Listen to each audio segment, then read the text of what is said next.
নমস্কাৰ সখীসকল আৰু মোৰ নিচিনা খোৱা বোৱা মেইন সকল। আজি মই আপোনালোকলৈ লৈ আহিছোঁ চলে পোলাও।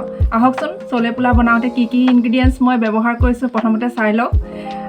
মই 1 কেজি জিৰা ৰাইচ লৈছোঁ, তাৰপিছত লগত লৈছোঁ এপোৱা কাবুলী বুট, 2টা ডাঙৰ সাইজৰ পিঁয়াজ মিহিকৈ কুটি লোৱা নাই, অলপ মোটাকৈ কুটি লৈছোঁ, তাৰপিছত কিচমিচ 2 চামুচ, চেনি 2 চামুচ, তাৰপিছত বিটৰুট সৰু সাইজৰ 2টা, তাৰপিছত বাটাৰ 2 চামুচ ল'ম, নিমখ আন্দাজমতে, 200 ml গাখীৰ আমুল তাজাও ল'ব পাৰে, তাৰপিছত অকণমান চিকেন মছলা লৈছোঁ, তাৰপিছত ৰাইচ ব্ৰেন অইল 2 চামুচ, ডাঙৰ চামুচেৰে 2 চামুচ, আৰু আদা আৰু নহৰুৰ পেষ্ট ডাঙৰ চামুচেৰে 1 চামুচ, আৰু মছলাত এয়া মই এইখিনি দেখিছেই নহয় মই কেনেকুৱা ধৰণে মছলা দিওঁ, আপোনালোকেতো আগৰ ভিডিঅ'টো দেখিছেই।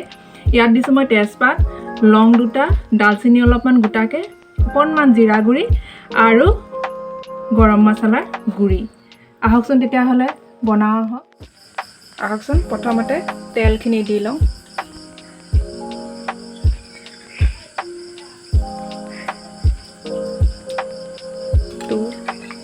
বিগ স্পুন,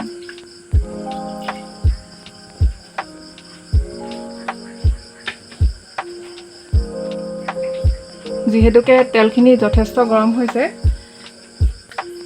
তাত প্ৰথমতে দিয়ক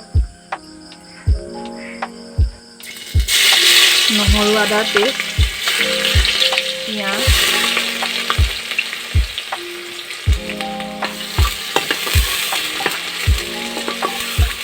ফ্লেমটো কমাই ৰাখিব, তাৰ লগতে দিব কাবুলী চানাখিনি ঢালি,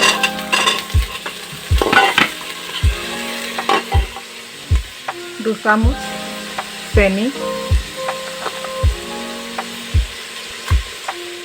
বিটৰুটখিনি,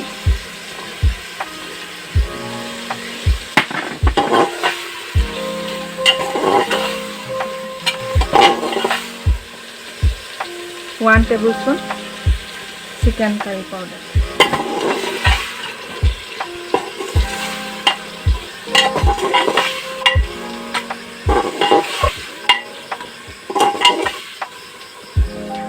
অকণমান গেছটো বঢ়াই দিব 1 মিনিটৰ কাৰণে, নিমখ 2 চামুচ,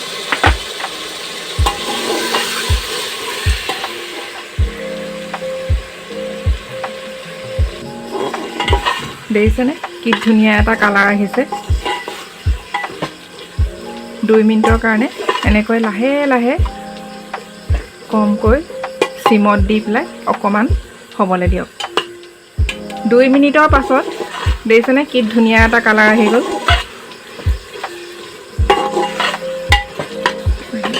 এতিয়া চাউলখিনি দি দিওঁ।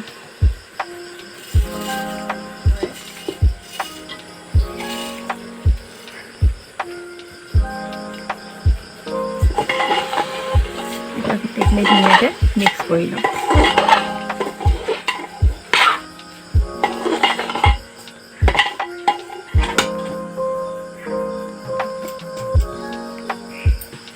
দুই মিনিট এনেকুৱাকৈ লৰাই থকাৰ পিছত আমি এতিয়া গাখীৰখিনি দিম, কাৰণ বেছি ভাজিব নালাগে, জিৰা ৰাইচটো জানেই খুব মিহি চাউল, সেইটো কাৰণে জাষ্ট 2 মিনিট মিহিকৈ লৰাই মেলি ইয়াত প্ৰথমতে মই এড কৰিম ড্ৰাই ফ্ৰুটছ কিচমিচখিনি,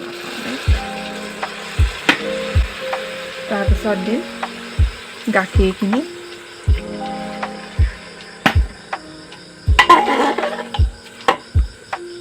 গাখীৰ দিলে পোলাওটো খুব চফ্ট হয়, গোটা গোটাও হৈ থাকে চাউলখিনি, আৰু প্লাছ পোলাওটো বিৰাট চফ্ট হয় খাবলৈ। আপুনি বহুত দেৰিলৈকে থাকিলেও মানে পোলাওটো টান হৈ নাযায়। গৰম পানী এনেকৈ 5 গিলাচ দিয়ক।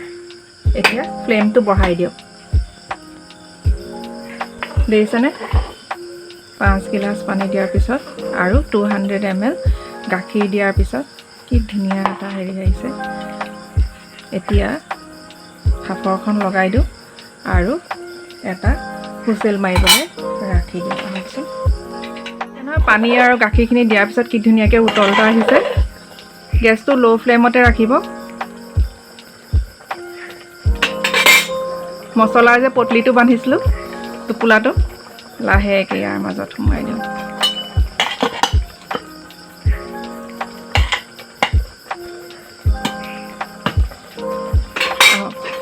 এতিয়া ঢাকনখন লগাই ফ্লেমত থাকিবলৈ দিব।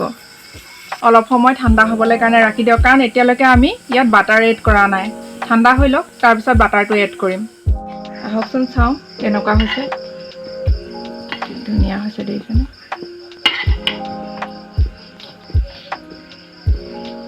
এইটো মছলাৰ টোপোলাটো দেখিছেনে?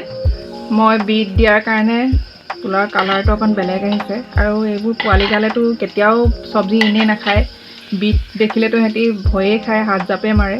তো মই সিহঁতক এনেকৈ খুৱাওঁ, আপোনালোকেও দিব পাৰিব এনেকৈ। এতিয়া বহুত মানুহৰ ডায়েবেটিছ আজিকালি কমন, চ' সেইটো কাৰণে মই বাটাৰটো আগতে দি দিয়া নাছিলোঁ। যিহেতুকে মই আগতেও আপোনালোকক কৈছোঁ যে মোৰ মা এগৰাকী ডায়েবেটিক পেচেণ্ট, তো সেইটো কাৰণে মই মাৰ কাৰণে উলিয়াই লৈ তাৰপিছত বাটাৰ এড। এতিয়া ধুনীয়াকৈ এনেকৈ চাৰিওফালে দিম। চলে পোলাওটো আমাৰ দিলু মিছে বৰ ধুনীয়া বনায়। মোৰ বিৰাট ভাল লাগে তেওঁ বনোৱা পোলাওটো। মিছৰ পৰা শিকা বুলিয়ে ক'ব লাগিব। Thank you miss. আপুনি নোখোৱাহেঁতেনতো মই এইটো কেতিয়াও বনাবই নোৱাৰিলোঁহেঁতেন। আপোনাৰ নিচিনা হোৱা নাই। এতিয়া গৰমে গৰমে ছাৰ্ভ কৰোঁ। চব ৰেডি হৈ গ'ল চলে পোলাও, আৰু ধুনীয়া ধুনীয়াকৈ বনাই খাব।